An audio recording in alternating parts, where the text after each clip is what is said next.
Hello everyone, তো আজকে হচ্ছে 21শে মে। আজকে হচ্ছে আমার বাবার জন্মদিন। তো বাবাকে স্পেশাল ফিল করার জন্য বাবার সব রকম পছন্দের বাঙালি খাবার রান্না করেছিলাম। সবটাই নিজের হাতে করেছিলাম, সাথে আমার বোন হেল্প করে দিয়েছিল। দুজনে মিলেই বলতে গেলে সবটা করেছিলাম। তারপর মামি আমি চলে গেছিলাম দোকানে জিনিসপত্র কিনতে। তো জিনিসপত্র কিনে এনে বাড়িতে এসে সবাই মিলে একসাথে বেলুনগুলো ফুলিয়ে নিয়েছিলাম, ডেকোরেশন করে নিয়েছিলাম, কারণ বাবা চলে আসার টাইম হয়ে গেছিলো। তো সব কিছু গুছিয়ে নিয়েছিলাম। তো বাবা এসে তো পুরো সারপ্রাইজ হয়ে গেছে, বলছে বুড়ো বয়সে আবার জন্মদিন পালন করছে।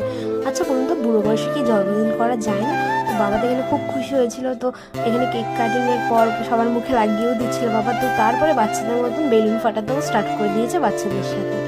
যাই হোক, তারপরে বাবাকে খেতে দিয়ে দিয়েছিলাম গুছিয়ে।